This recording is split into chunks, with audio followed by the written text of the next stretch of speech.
देखो बालकों, हम पिछले कालांश में प्रथम खाड़ी युद्ध के बारे में पढ़ रहे थे और मैंने बताया था कि 34 देशों की भरकम फौज जिसमें 6,66,000 सैनिक थे, 6,60,000 सैनिक थे। कितने सैनिक थे? 6,60,000 सैनिक थे। इस फौज ने जो है आपके इराक पर आक्रमण किया, धावा बोला और इराक जो है आपके हार गया। इराक तुरंत हार गया। ये जो युद्ध हुआ 1990 में, इस युद्ध को जो है आपके प्रथम खाड़ी युद्ध कहा जाता है।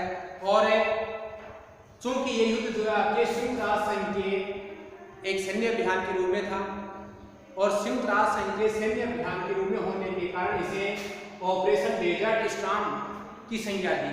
ऑपरेशन डेजर्ट स्टॉर्म की संज्ञा दी। तो देखो आपके ऑपरेशन डेजर्ट स्टॉर्म क्या था? तो ये आपके संयुक्त राष्ट्र संघ का जो है आपके ईरान के विरुद्ध सैन्य अभियान था। किसके विरुद्ध? इराक के विरुद्ध सैन्य अभियान था। किसके विरुद्ध था? इराक के विरुद्ध था। ये आपके इराक के विरुद्ध सैन्य अभियान था। और यूं भी कह सकते हैं कि ऑपरेशन डेजर्ट स्टॉर्म क्या था? तो फिर प्रथम खाड़ी युद्ध, प्रथम खाड़ी युद्ध को ही ऑपरेशन डेजर्ट स्टॉर्म की संज्ञा दी गई है। अब देखिए आप कि प्रथम खाड़ी युद्ध से ये बात जाहिर हो गई, स्पष्ट हो गई कि अमेरिका जो है आपके बाकी देशों से सैन्य क्षमता में बहुत ही आगे है। अमेरिका दूसरे देशों की तुलना में सैन्य क्षमता में बहुत ही आगे है। वह प्रौद्योगिकी धरातल में प्रौद्योगिकी, तकनीकी, मशीनरी, इन क्षमताओं में भी वो क्या है आपके अन्य देशों से आगे निकल चुका है, आगे जा चुका है। इसके अलावा देखो आपके इन्हें जो ये युद्ध था, इस युद्ध को बड़े ही विज्ञापनीय अंदाज में, कौन से बड़े विज्ञापनीय अंदाज में अमेरिका ने इस युद्ध में क्या किया था? स्मार्ट बमों का प्रयोग किया था, जो कंप्यूटर से चलते थे। कंप्यूटर से चलने वाले जो बम होते हैं, स्मार्ट बम, उनका प्रयोग किया था। और इसी कारण जो पर्यवेक्षक थे, इस युद्ध को देख रहे थे, इस युद्ध का पर्यवेक्षण कर रहे थे, उन पर्यवेक्षकों ने इसे कंप्यूटर युद्ध की संज्ञा दी। किसकी संज्ञा दी? कंप्यूटर युद्ध की संज्ञा दी। तो कंप्यूटर युद्ध इसे कहा गया है, प्रथम खाड़ी युद्ध को ही कंप्यूटर युद्ध की संज्ञा दी गई है। क्यों दी गई है?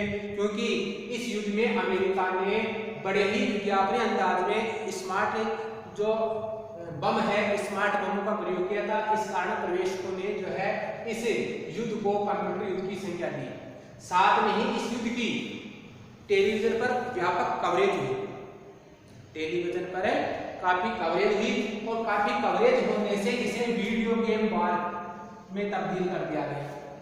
किसमें बदल गया? ये वीडियो गेम वार में। जिस प्रकार आप वीडियो पर यानी कि आप जो फोन है, आपका स्मार्टफोन है, उस फोन पर आप गेम देखते हैं, गेम खेलते हैं, उसी प्रकार का जो गेम है उसमें बदल गया है। कवरेज होना, टीवी पर व्यापक तरीके से दिखाया जाना, बड़े स्तर पर दिखाया जाना और हर व्यक्ति, दुनिया का प्रत्येक व्यक्ति अपने यहाँ पर टीवी के सामने जो बैठा था, जो इस युद्ध को देख रहा था, वो उसे जो है आपके एक गेम के रूप में देख रहा था। इसलिए इसे क्या कर दिया गया? वीडियो गेम वार की संज्ञा दी गई। एक ये युद्ध जो था आपका, वो किसमें बदल गया? वीडियो गेम वार में बदल गया। आने दुनिया में अलग अलग जगहों पर, जैसे मैंने बताया कि जो दर्शक थे वो अपने बैठक स्थान पर, जहां पर वो बैठे थे, जहां जो आपके टीवी वगैरह रखने की जगह होती है, वहां पर बैठ कर टीवी देखते हैं। तो वहां पर बैठे बैठे इसको क्या करते हैं? बड़े इम्कान से, बड़े ध्यान से उसको देखते रहते हैं। तो दुनिया में दर्शक भी जो है अपने अपने टीवी के सामने बैठे बैठे बड़े ध्यान से क्या कर रहे थे? इस युद्ध को देख रहे थे। क्या देख रहे थे? कि किस तरह जो है इराक की सेना धराशायी हो रही थी, किस तरह जो है आपकी वो पराजित हो रही थी। ये बात देखो आपके अविश्वसनीय लगती है। कौन सी बात? आगे दूसरी बात आएगी, अलग बात आएगी, इस युद्ध से अलग है। हालांकि है युद्ध की बात, लेकिन युद्ध में यहाँ पर पैसा खर्च करने की बात है, धन के व्यय होने की बात है। क्या? कि इस युद्ध में ये देखा गया कि अमेरिका को बहुत बड़ी हानि उठानी पड़ी होगी, बहुत पैसा खर्च किया होगा अमेरिका ने, लेकिन ऐसा नहीं है। इस बात पर जो है आपके क्या होता है? अविश्वास होता है कि अमेरिका ने इस युद्ध में पैसा खर्च करने की बजाय ज्यादा पैसा कमाया। ज्यादा पैसा कमाया, उसको मुनाफा हुआ, इससे लाभ हुआ। कैसे कि इसने जितनी राशि खर्च की थी युद्ध में उससे कहीं ज्यादा राशि जो है उसे क्या हुआ, अपने सहयोगी देशों से मिली। सहयोगी देशों से युद्ध के बदले में उन्हें क्या मिली, राशि मिली, जिनमें आपकी जर्मनी है, जापान है, सऊदी अरब है। इन देशों ने क्या किया, अमेरिका को आर्थिक सहायता दी। किसके लिए, इस युद्ध के लिए आर्थिक सहायता दी। तो उस आर्थिक सहायता की राशि कहीं युद्ध में खर्च हुई राशि से बहुत ज्यादा थी। इसका मतलब अमेरिका को मुनाफा हुआ। अब बात आती है आपके कि ये तो था आपके कौन, जॉर्ज बुश, राष्ट्रपति जॉर्ज बुश के समय की घटना थी ये तो। अब आती है आपके कि अमेरिका में जॉर्ज बुश के बाद में बिल क्लिंटन का दौर आया। तो बिल क्लिंटन का दौर क्या था, वहां का राष्ट्रपति बना था बिल क्लिंटन। एक बार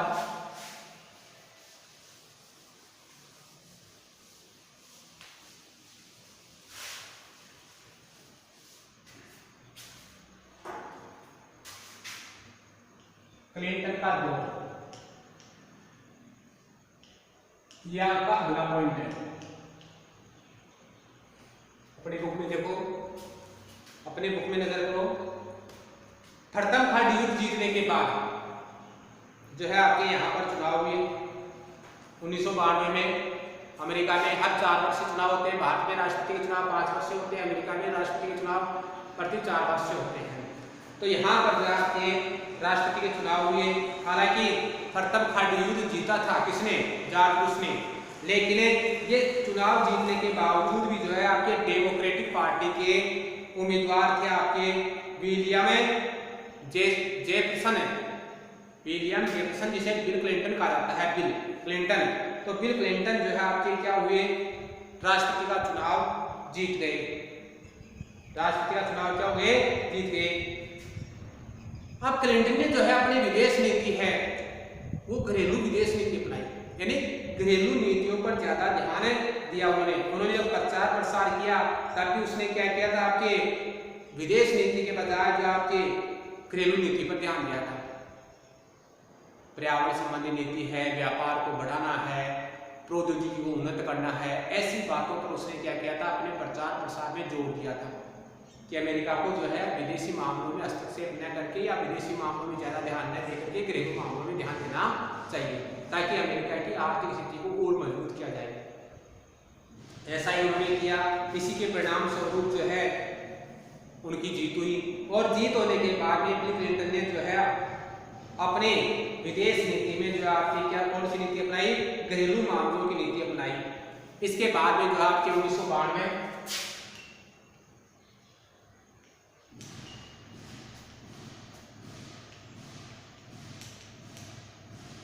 1992 के बाद में अगला जो आपके चुनाव हुआ 4 साल के बाद में 1996। तो 1996 में ये जीत गए। बिल क्लिंटन ने क्या कर लिया, आपके चुनाव जीत लिया। तो 1996 में जो चुनाव हुए तो ये इस प्रकार बिल क्लिंटन ने जो है आपके 4 और 8 वर्ष तक के लिए जो है अमेरिका के राष्ट्रपति रहे। दोबारा भी जो आपके पद पर चुन लिए गए। और मैंने अभी बताया कि इन्होंने अपने पद पर रहते हुए अपने राष्ट्रपति कार्यकाल में अपने आप को घरेलू मामलों तक सीमित रखा। विश्व के मामलों में उसकी जो है भरपूर संलग्नता नहीं थी, यानी ज्यादा गहरा रुचि जो है इन्होंने विश्व के मामलों में नहीं ली। ज्यादा रुचि कहाँ पर ली, घरेलू मामलों में ली। और घरेलू मामलों में उन्होंने जो है अपने जो सैन्य शक्ति है, सुरक्षा है, ऐसी जो कठोर राजनीति जो है आपके पहले के जो राष्ट्रपति लेकर के चल रहे थे, जैसे आपके जॉर्ज बुश है, जॉर्ज बुश ने जो है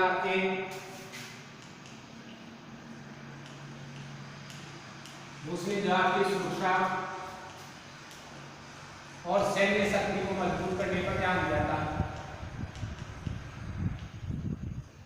इसको जो है आपके मजबूत करने पर ध्यान दिया था। लेकिन यहाँ पर बिल क्लिंटन ने इन मुद्दों को ज्यादा ध्यान में न रख करके, इन पर ज्यादा जोर न दे करके, और फिर उसने जो है आपके किस पर आपके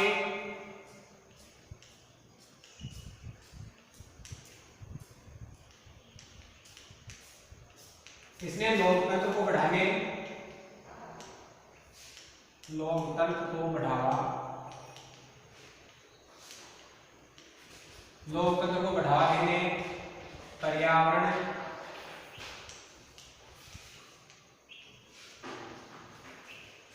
सुरक्षा है आपके, पर्यावरण सुरक्षा या जलवायु परिवर्तन है, पर्यावरण सुरक्षा जिसमें आपकी जलवायु परिवर्तन आता है मुख्य तौर पर।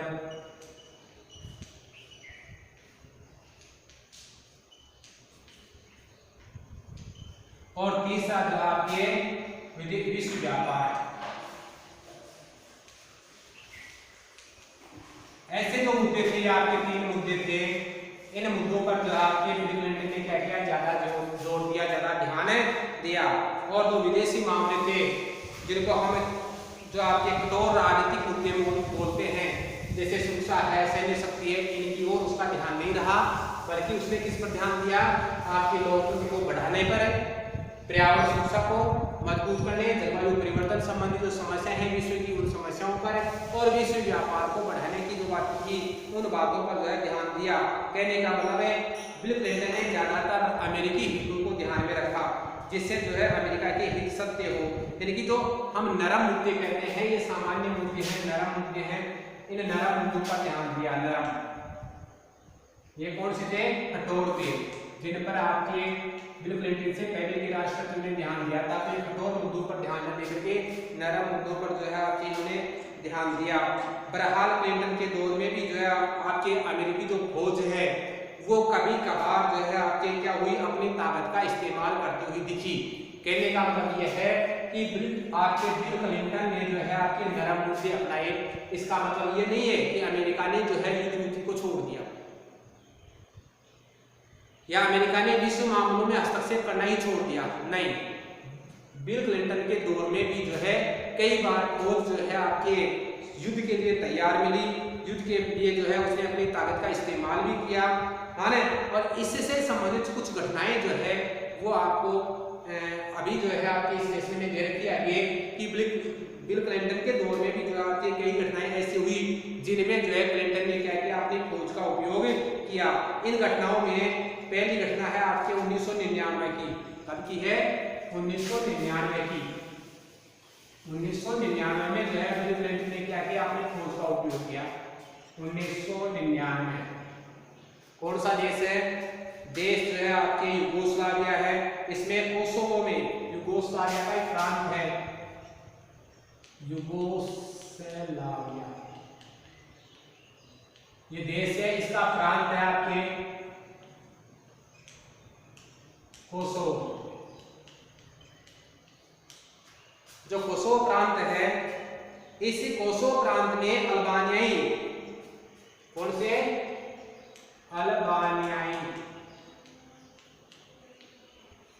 अल्बानियाई समुदाय के लोग रहते हैं और ये संख्या में बहुसंख्यक है। यानी संख्या में जो है आपके अल्बानियाई लोगों की कोसोवो जो प्रांत है उसमें बड़ी संख्या है, ज्यादा है, बहुसंख्यक है जिसको कहते हैं, है ना। और ये जो है आपके क्या कर रहे थे, आंदोलन कर रहे थे अपने अधिकारों की रक्षा के लिए, अपने अधिकारों को प्राप्त करने के लिए। ये जो है यूगोस्लाविया की सरकार के विरुद्ध में आंदोलन कर रहे थे। तो यूगोस्लाविया की सरकार ने क्या किया, अपने यहाँ पर जो है आपके इनके आंदोलन को कुचलने के लिए सैनिक कार्रवाई शुरू कर दी। यूगोस्लाविया की सरकार ने अल्बानियाई लोगों से बातचीत करके समस्या का समाधान करने की बजाय क्या किया, बल प्रयोग किया। क्या किया, बल प्रयोग, सैनिक शक्ति का प्रयोग किया। और सैनिक शक्ति का प्रयोग करके अल्बानियाई लोगों को दबाने या कुचलने का जो है आपके कार्य करना शुरू कर दिया। इस कार्यवाही का जो है आपके जवाब देने के लिए अमेरिका ने अपने नाटो के जो सदस्य देश थे उनकी सहायता से यूगोस्लाविया पर बमबारी की। यूगोस्लाविया पर क्या किया कि बमबारी, यानी बम बरसाई।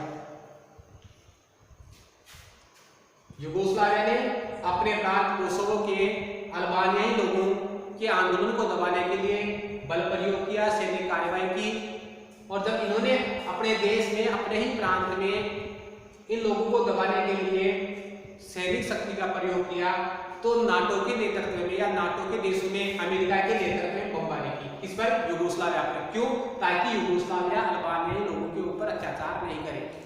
तो यहाँ पर जो है आपके ये कार्य किया गया, बमबारी की गई और आपके स्लोबोदान मिलोसेविच स्लोबोदान मिलोसेविच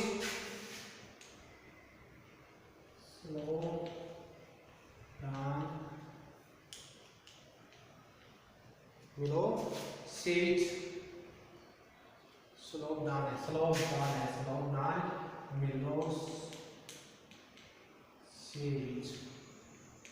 जो यहाँ का शासक था, जो यहाँ का राष्ट्रपति था, कहाँ का, यूगोस्लाविया का राष्ट्रपति था आपके कौन है, स्लोबोदान मिलोसेविच।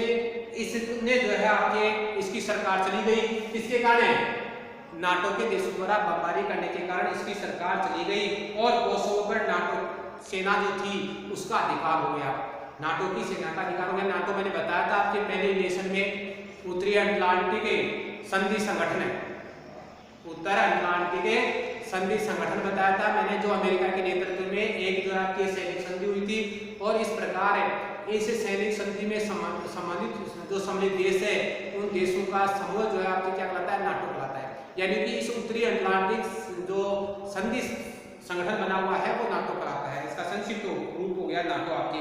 तो नाटो के देशों ने जो है आपके यहाँ पर कब्जा कर लिया और क्लिंटन के दौर में, तो ये पहली घटना थी आपके क्लिंटन के दौर की, पहली घटना 1999 की, यूगोस्लाविया का कोसोवो प्रांत में अल्बानियाई लोग जो है अल्बानियाई बाहुल्य था, अल्बानियाई लोगों के बाहुल्य में अल्बानियाई लोगों ने अपने अधिकारों के लिए आंदोलन किया।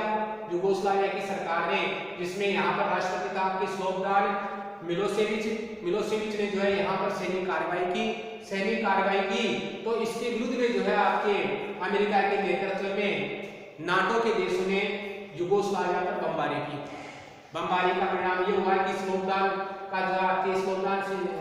मिलोसेविच की सरकार चली गई और नाटो का जो है यहाँ पर अधिकार हो गया। तो ये जो है आपकी पहली घटना थी कहाँ की,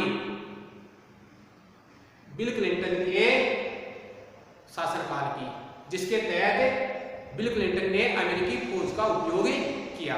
ये बमबारी यहाँ पर आपके लगभग 2 माह तक चली थी, 2 माह तक बमबारी करके इसको यहाँ से हटाया गया और सेना कार्रवाई हुई। दूसरी घटना देखो आपके, दूसरी सबसे बड़ी जो कार्रवाई है वो कहाँ पर की गई, केन्या, नैरोबी और तंजानिया में। एक बार इसको बताने पड़े, केन्या आपकी अफ्रीका महाद्वीप का देश है, पूरी अफ्रीका में है आपके केन्या, इसका नैरोबी है आपके प्रांत, केन्या का प्रांत है नैरोबी, है ना। इस प्रांत में के रूप में जो है आपके सैनिक कार्रवाई की गई थी। तो केन्या में जो आपके कार्रवाई की गई थी आपके इसके द्वारा 2 मात्रा है। दूसरी कार्रवाई जो है इसी के साथ में दूसरी बड़ी जो आपके सैन्य कार्रवाई है आपके दार ए सलाम, ये तंजानिया में है,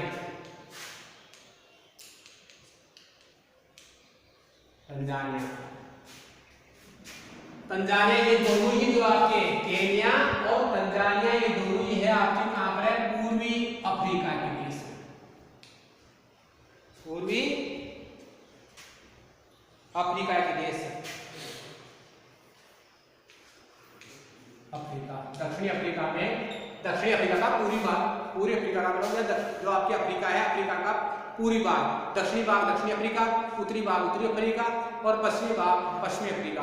तो ये आपके पूरी अफ्रीका में देखें तो आपके केन्या का जो दक्षिणी सीमावर्ती राज्य है तंजानिया है, केन्या के बिल्कुल दक्षिण में जो देश है कौन सा है, तंजानिया है। तो दोनों सीमावर्ती देश है। तो केन्या का नैरोबी प्रांत और जो है आपके तंजानिया का दार ए सलाम प्रांत है। यहाँ पर जो है आपके अमेरिकी दूतावास थे, दूतावास जहाँ पर दूत रहते हैं, राजनयिक को दूत कहते हैं। तो यहाँ पर जो है अमेरिकी दूतावास रहते हैं दोनों देशों में, और यहाँ पर अमेरिका के जो दूत थे वो रहते थे। लेकिन जो आपके यहाँ पर है इन दूतावासों पर बमबारी हुई थी, आतंकवादी घटनाएं घटी, वहां पर बमबारी की गई दूतावासों पर। कब है? 1998 में। तो 1998 में ही जो है आपके इन दूतावासों पर बमबारी होने के बाद जो है आपके अमेरिका ने क्रांति विरोध में जो है आपके क्या कर दी, कार्रवाई की। केनिया, तंजानिया, यहाँ पर जो है आपके अमेरिकी दूतावास थे, इन दूतावासों पर जो है आपके बमबारी की गई आतंकवादियों द्वारा। 1998 में जो है जब ये बमबारी हुई तो उसके तुरंत बाद 1998 में अमेरिका ने आतंकवादियों के विरुद्ध जो है सैन्य कार्रवाई की, आतंकवादियों के विरुद्ध सैन्य कार्रवाई की, है ना। इसमें आतंकवादी जो संगठन था अल-कायदा उसको जिम्मेवार बनाया गया। आतंकवादी संगठन कौन सा था?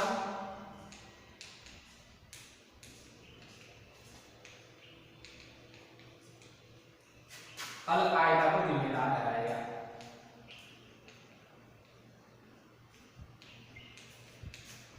दोषी माना गया किसका?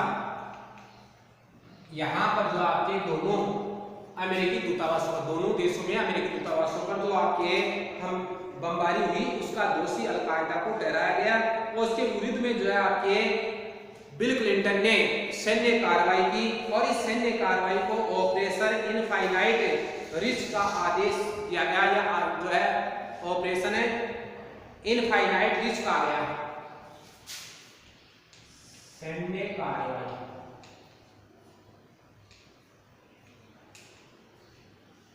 को ऑपरेशन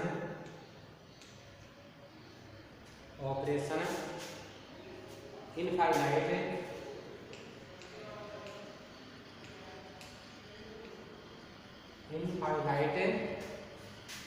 रिच। तो बिल क्लिंटन ने जो है इन आतंकवादी समूहों के विरुद्ध में ऑपरेशन इनफाइनाइट रिच का आदेश दिया, अर्थात सैन्य कार्रवाई का आदेश दिया। और इस सैन्य कार्रवाई को जो है अर्थात सैनिकों द्वारा किए गए आक्रमण को क्या कहा गया? ऑपरेशन इनफाइनाइट रिच कहा गया। आपके पहले भी परीक्षा में इस प्रकार की क्वेश्चन आए हैं। ऑपरेशन इनफाइनाइट रिच किससे संबंधित था? आतंकवादी से संबंधित था। यह आतंकवादियों के विरुद्ध चलाया गया एक सैन्य अभियान था। तो किससे संबंधित था? ऑपरेशन इनफाइनाइट रिच आतंकवाद से संबंधित था। या यूं भी कहा जा सकता है कि आपके तंजानिया या केनिया में दोनों में से एक देश का नाम भी दे सकता है जो है आपके दूतावासों पर हुई बमबारी के विरुद्ध में अमेरिका द्वारा की गई सैन्य कार्रवाई को क्या संज्ञा दी गई, या कौन सी संज्ञा दी गई, या कौन सी कार्रवाई की गई? तो यहाँ पर ऑपरेशन इनफाइनाइट रिच अभियान या संज्ञा दी गई आपकी। तो ये किया गया, है ना। इस अभियान के जो आपके अंतर्गत अमेरिका ने सूडान, कौन से देश? सूडान और अफगानिस्तान देश कौन से थे आपके? सूडान और अफगानिस्तान।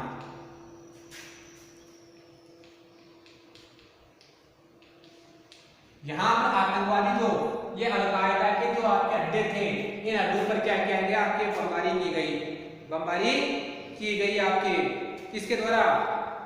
अमेरिकी सेना के द्वारा। यहाँ पर जो आपके किनका उपयोग किया गया? क्रूज मिसाइलों का उपयोग किया गया था। कौन सी मिसाइल थी आपके?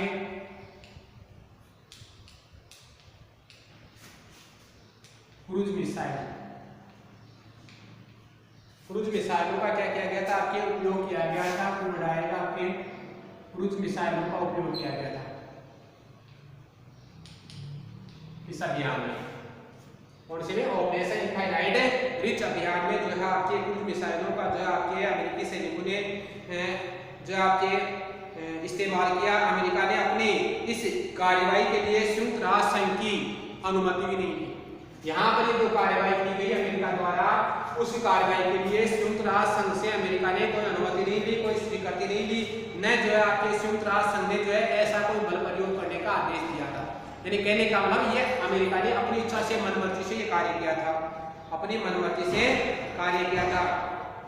इसके अलावा भी देखो आपके उसने अंतर्राष्ट्रीय कानूनों की परवाह नहीं की कि विश्व में जो कानून बने हुए हैं अंतर्राष्ट्रीय स्तर पर, वो कानून क्या है, उन कानूनों का जो है आपके ध्यान रखें। तो उन कानूनों का ध्यान भी जो है अमेरिका ने ये कार्रवाई करते समय नहीं रखा।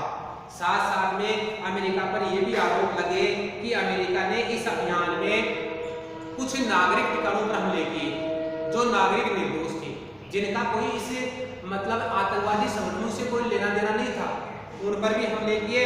और इस प्रकार नागरिक ठिकानों को क्या किया गया, निशाना बनाया गया। तो ये देखें, अगर पीछे मुड़ करके देखते हम आज हम पीछे मुड़ करके देखते हैं तो ये घटनाएं तो अमेरिका की केवल वर्चस्व की शुरुआत थी। वर्चस्व की क्या थी, आपके एक शुरुआत पर थी। अगर आज देखें तो उसके वर्चस्व का स्तर काफी ऊंचा है। तो ये उसके वर्चस्व की शुरुआत थी। इसके बाद में आता है आपके 9/11 और आतंकवाद के विरुद्ध विश्वव्यापी युद्ध। 9/11 की घटना आपके इसके बाद में है।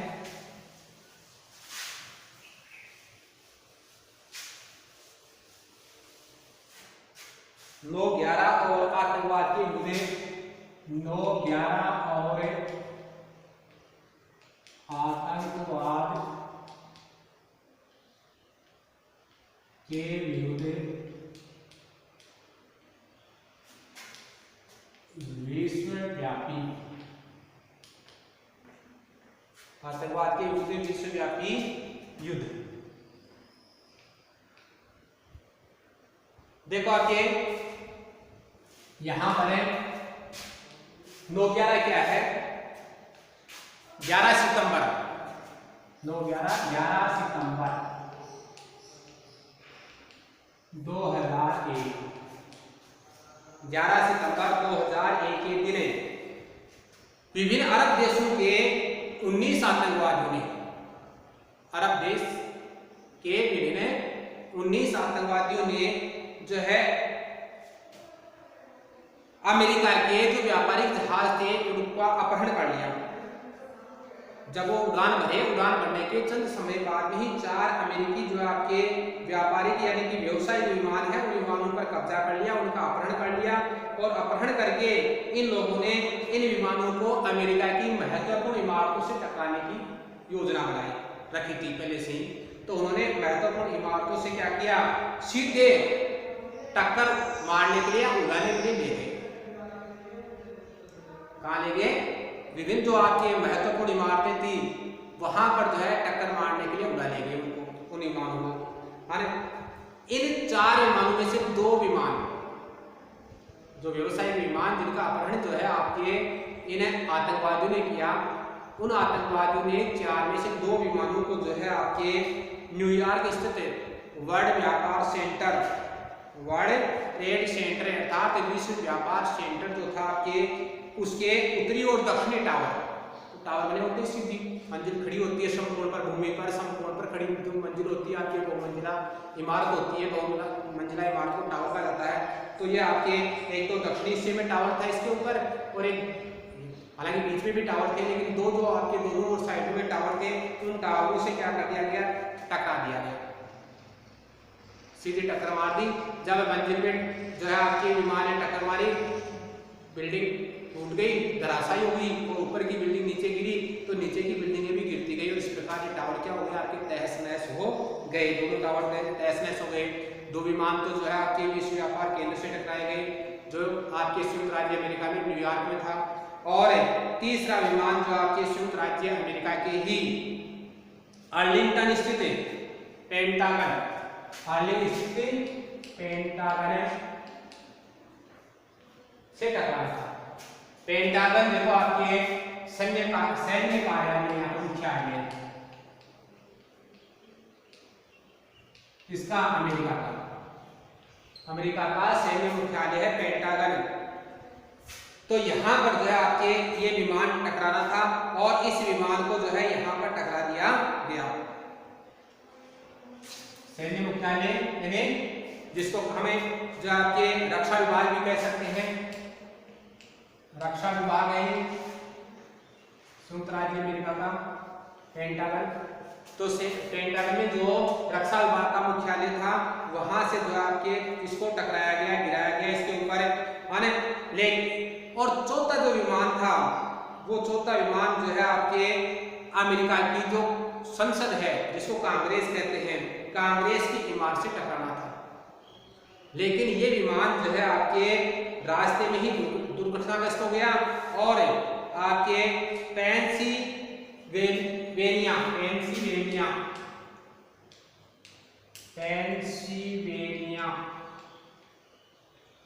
में एक खेत में गिर गया। पेंसिल्वेनिया में एक खेत में गिर गया। तो इस प्रकार जो आपके 3 विमान 3 अलग अलग स्थानों पर टकराए गए। चौथा जो आपके संयुक्त राज्य अमेरिका का जो आपके कांग्रेस, यानी कि वहां की संसद को कांग्रेस कहते हैं, संयुक्त राज्य अमेरिका की संसद को क्या कहते हैं? कांग्रेस कहते हैं। तो इस कांग्रेस से टकराना था, यानी संसद भवन से टकराना था, लेकिन वो जो है रास्ते में क्रैश हो गया और पेंसिल्वेनिया में एक खेत में जो है ये गिरे गया। इस हमले को 9/11 कहा जाता है। इस हमले को क्या नाम दिया गया? 9/11 का हमले को क्या नाम दिया गया? यह हमला कौन सा? 9/11 का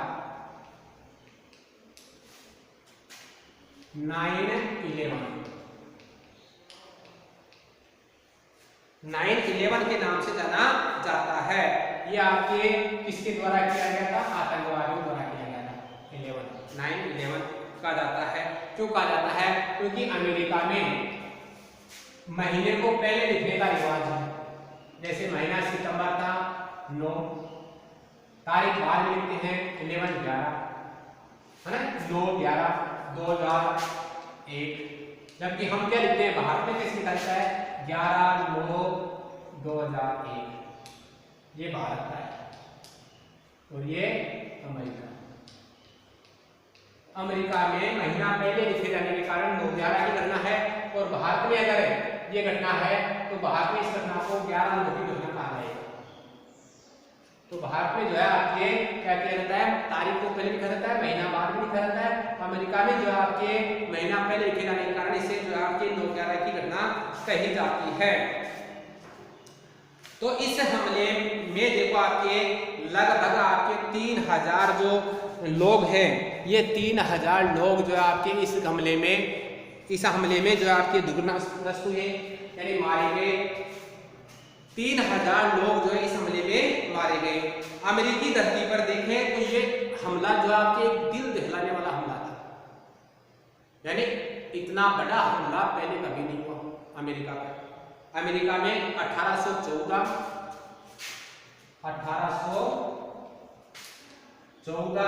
और 1941, 1814 और 1941 में 2 बड़ी घटनाएं हुई थी। 1814 में तो देखो आपके ब्रिटेन ने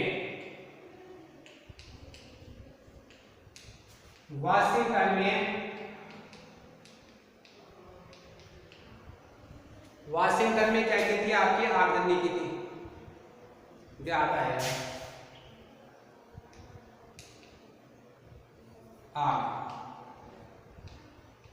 आगजनी की थी, यानी आग लगा दी थी। यहाँ पर आग की घटना घटी थी आपके, है ना?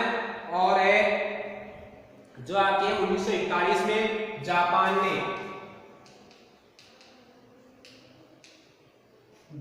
ने जो है यहाँ की एक प्रसिद्ध जगह जो है आपके पर्ल हार्बर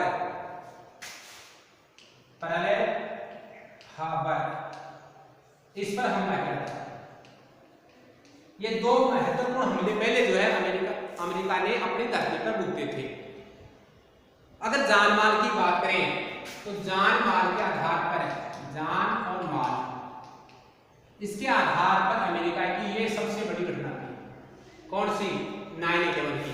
हालांकि ये जो आपकी घटनाएं घटी थी अमेरिका में, ये घटनाएं जो आपके 1814 में से पहले की जो जितनी भी घटनाएं हुई उनमें सबसे बड़ी अमेरिका जो है कि वाशिंगटन जो शहर है उस पर ब्रिटेन द्वारा आगजनी की गई, तो वो भी घटना थी। उसमें भी जनधन की हानि हुई थी। और जापान ने जो आपके द्वितीय विश्व युद्ध चल रहा था 1939 से 1945, तब 1941 में जापान ने जो है अमेरिका के पर्ल हार्बर पर हमला किया था और वहां पर बड़ी मात्रा में जो है जान माल की हानि हुई थी।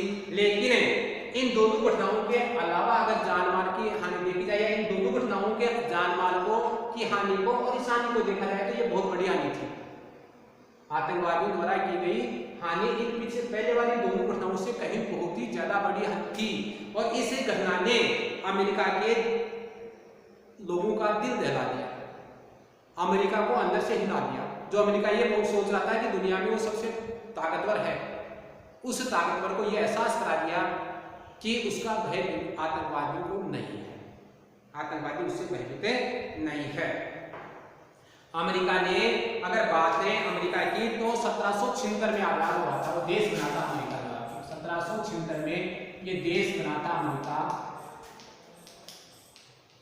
तब से लेकर अब तक का ये सबसे बड़ा हमला था अमेरिका।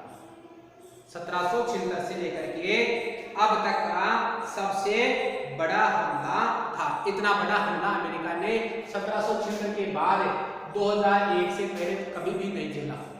अब देख लो आप कितने वर्ष हो गए। अगर जो आपके 1800 1900 और 2000 यानी कि जो आपके लगभग 224 वर्ष हो गए। 224 वर्ष के समय में अमेरिका ने पहली बार इतना बड़ा हमला अपनी धरती पर देखा या झेला। 9/11 के जवाब में अमेरिका ने जो है आपके फौरन क्या करना शुरू कर दिया, आतंकवादियों के विरुद्ध में कदम उठाना शुरू कर दिया, और अमेरिका ने जो आपके फौरन कार्रवाई की, और फौरन कार्रवाई की, वो जो है साधारण की भयंकर कार्रवाई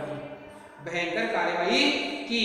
अब जो है आपके क्लिंटन की जगह राष्ट्रपति जो है आपके कौन थे, रिपब्लिकन पार्टी के जॉर्ज डब्ल्यू बुश थे। आपके कौन थे, जॉर्ज डब्ल्यू बुश। जॉर्ज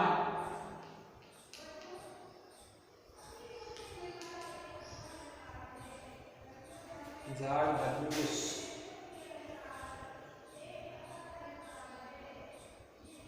ले भी आ जाएगा आपकी डब्ल्यू बुश, ये राष्ट्रपति कब बन गए थे, 1996 में जो है आपके बिल क्लिंटन वहां के राष्ट्रपति बने थे। 4 साल बाद में चुनाव होते हैं, तो 2000 में चुनाव हुए, तो जॉर्ज डब्ल्यू बुश जो है वहां के जो है राष्ट्रपति बने, कहां के, अमेरिका के। तो 2001 में जब अमेरिका पर ही आतंकवादी घटनाएं घटी, आतंकवादी हमले हुए, तब अमेरिका का राष्ट्रपति कौन था, जॉर्ज डब्ल्यू बुश था। जॉर्ज डब्ल्यू बुश था।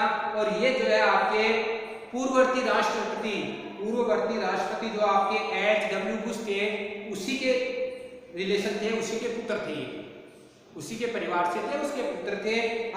क्लिंटन के विपरीत बुश ने जो है अमेरिकी हितों पर ज्यादा ध्यान दिया। क्लिंटन ने तो क्या किया था, अपने आंतरिक मामलों पर, नरम मुद्दों पर ज्यादा ध्यान दिया था, और इस जॉर्ज डब्ल्यू बुश ने जो है किस पर ध्यान दिया, कठोर मुद्दों पर ज्यादा ध्यान दिया, और आतंकवाद के विरुद्ध जो है आपके कठोर नीति अपनाई।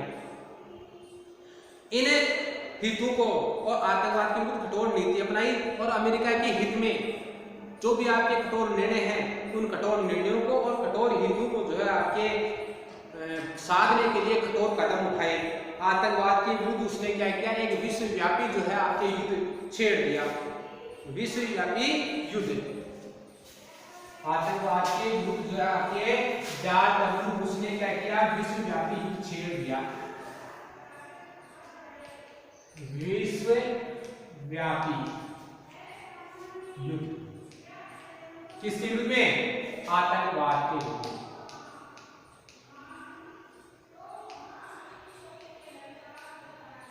किस कारण से, 9/11 की घटना के कारण से।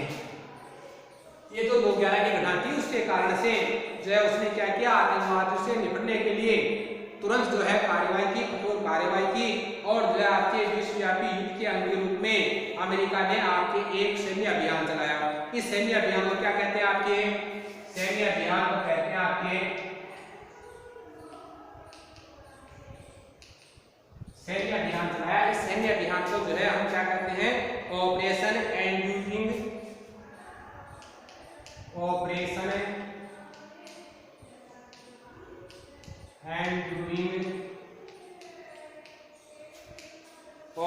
एंड्यूरिंग फ्रीडम का आ गया एंड ड्यूरिंग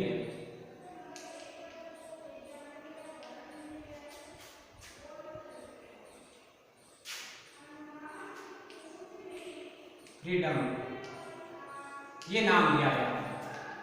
तो ऑपरेशन एंड्यूरिंग फ्रीडम